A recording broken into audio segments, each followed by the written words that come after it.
Hi, my name is W2 Johnson Beharry VC, Princess of Wales Royal Regiment.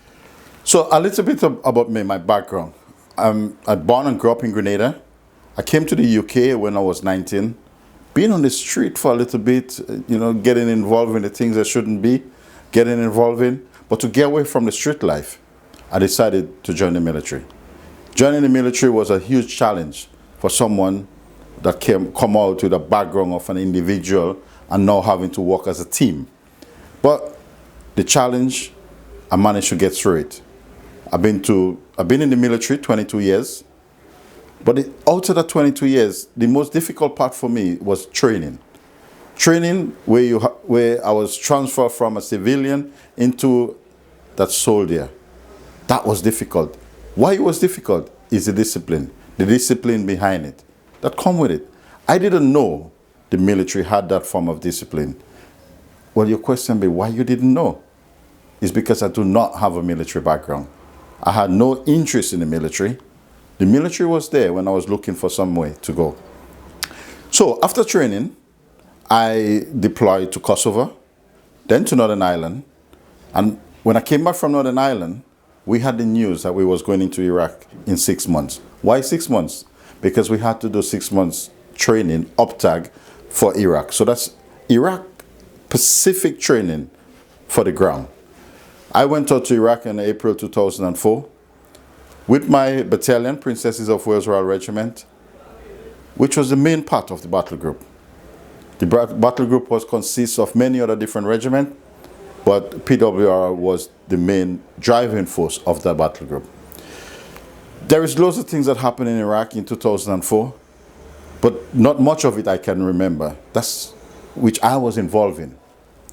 But out of the 3 major incidents I was involved in, I could remember the middle one clearly. Why the middle one? No idea. So the middle action was, we had a foot patrol on the ground, and they came under contact. I was on QRF, Quick Reaction Force, with my platoon. We was tasked to go in to get the casualty and withdraw from the firefight. On the way in, I came to an obstacle. I refused to drive over the obstacle and take an alternative route to get back onto the proven route. Not realizing I was driving straight into an ambush. I managed to break through the ambush and get out of the vehicle, going through a burning vehicle. So now I'm driving a Warrior, but that Warrior was on fire and still under heavy machine gun fire by the enemy. I managed to get out and went through the burning vehicle and get all 19 wounded soldiers into safety. Afterwards, I lead the rest of the platoon and the company into a safe area before I abandoned the vehicle.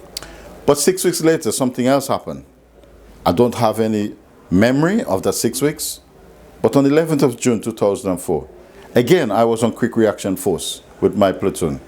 But this time, I was on an outpost. I was waiting for something to happen. The camp got blown up that night.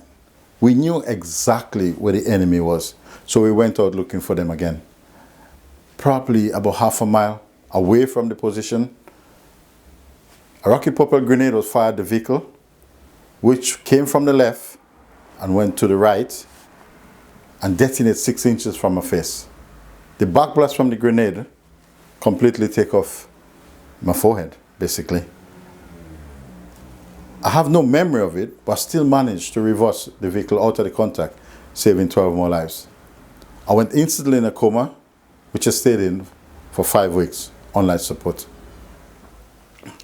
My time in the military, and still is active, been amazing. I love my job. I love the military. I'm so grateful to still be in uniform 22 years on. But today I'm here at the Army Cadets Museum in Cambridgeshire and having to meet the cadets from this district. What an amazing bunch of individuals they are. They display the values and standards that we expect from the uniform, and this could only go further. And it's an example for the next generation. When you look at society today, and even my background as a kid growing up, if I only had that help and that discipline that you get from the cadet forces, probably I would have been in a different place in my life today. So I think it's a great opportunity for young people to get involved and experience something different as well.